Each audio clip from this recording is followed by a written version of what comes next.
자, 영도의 어린이 보호구역에서 초등학생이 숨진 사고가 일어난 지도 어느덧 2달이 훌쩍 넘었습니다. 부산시는 통학로에 대한 종합적인 안전대책을 마련하겠다고 발표를 하고 전수조사를 진행을 했었죠. 전체 통학로 853곳에 대해 조사를 마쳤는데 그런데 그 결과를 비공개하기로 해서 논란입니다. 부산 참여연대 양미숙 사무처장 저희 스튜디오에 모셨습니다. 예, 처장님 어서 오십시오. 예, 안녕하십니까. 자, 고 황예서양 그야말로 참사였고 그 이후에도 또 사고가 났습니다. 네. 워낙 관심이 크고 또 거기에 대한 대책을 도대체 시가 어떻게 교육청과 함께 마련하고 있느냐. 네.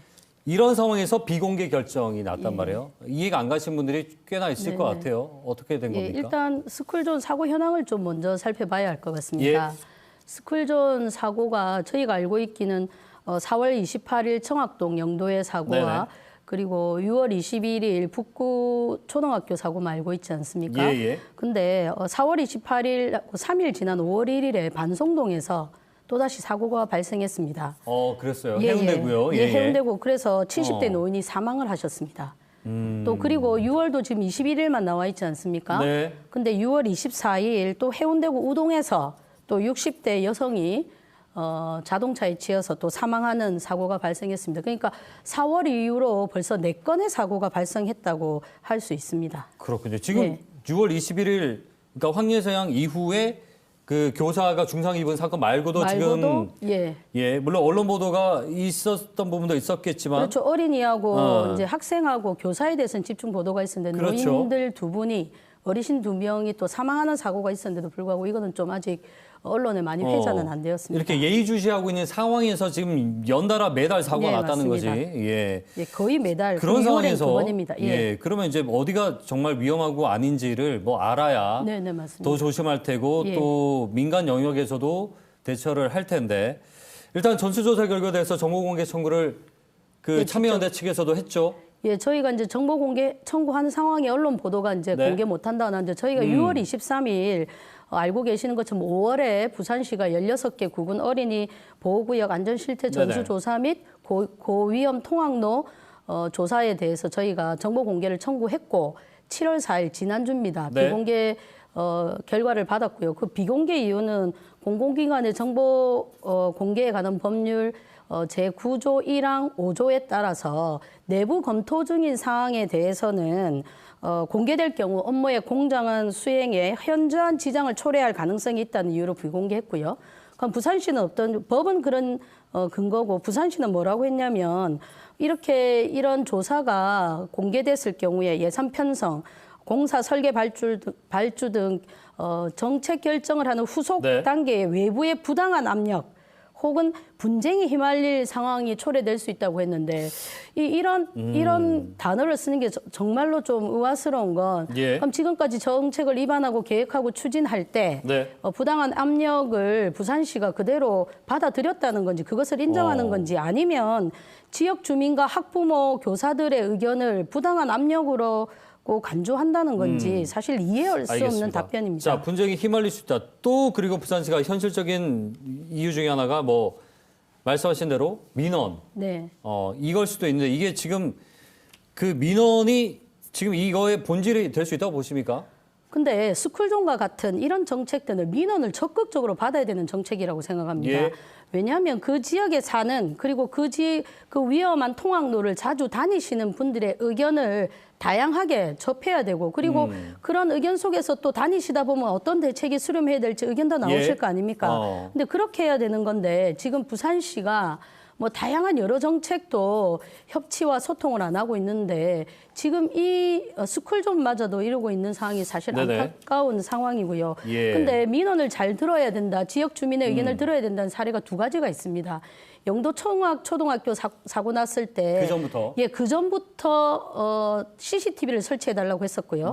그리고 북구 사고는 지금 황색 정멸등입니다. 이 전멸등 외에 보행자 신호등 을 설치해달라고 꾸준히 요청했었습니다. 근데 이거 2개가 다 무시됐거든요. 물론 그것이 설치된다고 해서 사고가 발생하지 않았을 거라고 생각하지는 않지만 그럼에도 불구하고 운전자나 작업자들이 훨씬 더 조심하고 주의를 할 수 있다는 거죠. 근데 이렇게 골치 아픈 민원으로 치부해버린 결과가 그 피해가 결국 시민들한테 다 돌아가고 있다는 게 안타까운 현실입니다. 그 부산시에서 비공개를 얘기하면서 네. 그 다수의 민원이 빗발칠 걸 우려하고 네. 그러면서 이제 신뢰도를 높이기 위한 것이다. 네. 이런 오늘 또 얘기도 그런 발표를 했죠. 예. 자, 근데 지금 전수조사 자체가요. 네. 제대로 됐느냐를 좀 따져볼 필요가 있습니다. 예를 들면 이제 북구에서 네. 교사가 중상당한 부분은 고위험 지역으로 분류가 되지 않은 것이라고 들었거든요. 네. 조사 기간도 굉장히 짧았죠. 예, 조사 기간은 일주일이었고요. 물론 네. 여러 기관이 한꺼번에 했기 때문에 뭐 경찰청, 부산시, 구군이 함께 했다고 해서 짧은 기간에 할 수 있다라는 답변이었습니다. 그런데 일단 전체 조사 개수가 853개입니다. 예. 근데 부산시가 작년 12월 29일 발표한 것은 868개였거든요. 예. 일단 15개가 빠져 있습니다.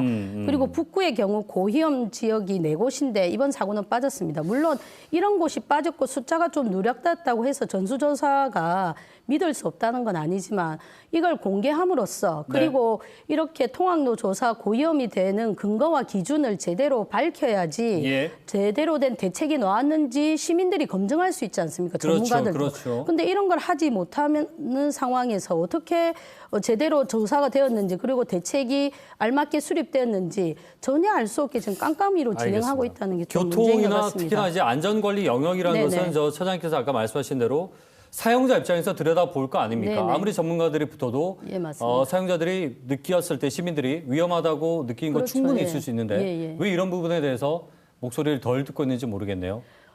일단 이전 시대의 그 행정의 형태를 그대로 보이고 있는 것 같습니다. 그래서 좀 시민들과 함께 부산은 비탈과 아니면 저 등굣길에 보행로가 좁거나 보차 분리가 안 된 지역이 지역 많습니다. 특성상, 예. 그럼 이 기본적으로 위험을 안고 있는 지역 아닙니까? 네네. 그러면 이게 부산시의 잘못은 아니지 않습니까? 경찰청의 그렇죠. 잘못도 아니고. 네네. 그러면 전문가, 그다음에 시민, 교사, 학부모들과 함께 머리를 맞대어서 이런 기본적인 위험 요소를 어떻게 제거하고 대안을 어떻게 마련할 것인지를 함께 네. 고민하고 논의해야지만 제대로 된 안전 대책이 수립될 수 있는데 그것 자체를 막아버리는 이런 전수 결과 발표를 비공개함으로써 네. 이런 기본적으로 해야 될 것을 막아버린다는 그런 점에서 좀 심각한 다른 정보 공개, 비공개보다도 오히려 더 심각한 상황이라고 할 수 있습니다. 알겠습니다. 자, 현재까지의 사고 이후의 대처 모습, 네. 대책들이 좀 어떻게 보이시는지와 그리고 이런 과정에서 시민들의 알 권리를 위해서 신뢰도를 높일 수 있는 방법들 어떻게 하는 것이 가장 베스트일지 좀 마지막으로 좀 얘기해 보죠. 일단 그 북구 같은 경우는 그 사고가 난 이제 건의 사항이 있었습니다. 예. 그 백산초등학교 부근에 인도가 없어서 앞 교차로에 알림이 설치를 해달라든지 펜스를 추가 설치해달라는 요청이 있었거든요. 북구 지역에도요? 예, 북구 딱 그 초등학교 앞에 그런 건의 사항들이 있었습니다.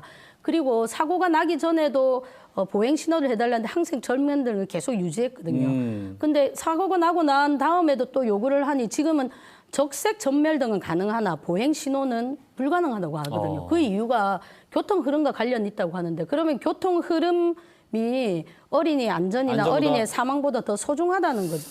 그러면 다른 대책이 있을 수 있죠. 등하교 시간에만 어떻게 신호를 조정한다든지 아니면 등하교 시간에만 차량을 약간 통제한다든지 이런 방법이 있을 수 있지 않습니까? 좀 더 세심하게 접근할 수 있다는 맞습니다. 거죠. 알겠습니다.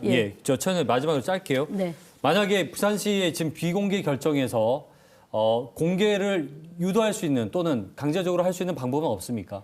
이의 신청과 그다음에 행정 소송 등이 있고요. 예. 그거는 좀 물리적인 거잖아요. 그거보다 더 좀 강력한 것은 각 그 학교의 학부모님들 그리고 학부모님들뿐만 아니라 학부모가 아니면 스쿨존에 네네. 관심을 안 가지는데 그건 또 모든 아니니까. 시민들이 그렇게 하지 마시고 학부모가 아니더라도 모든 시민들이 우리 아이들 미래 세대 아닙니까? 아이들을 위해서 아이들을 안전하게 알겠습니다. 등하굣길에 사고 난다는 엄청난 거죠. 중지가 안전하게 할 수 필요한 있도록 거네요. 시민들이 자꾸 부산시에 요구해야 된다고 생각을 합니다. 알겠습니다. 자, 영도와 북구 사례 여기가 정말 많은 교훈을 줬기 때문에 잘 다시 돌아봐야 될 것 같아요. 오늘 말씀 여기까지 듣겠습니다. 고맙습니다. 네.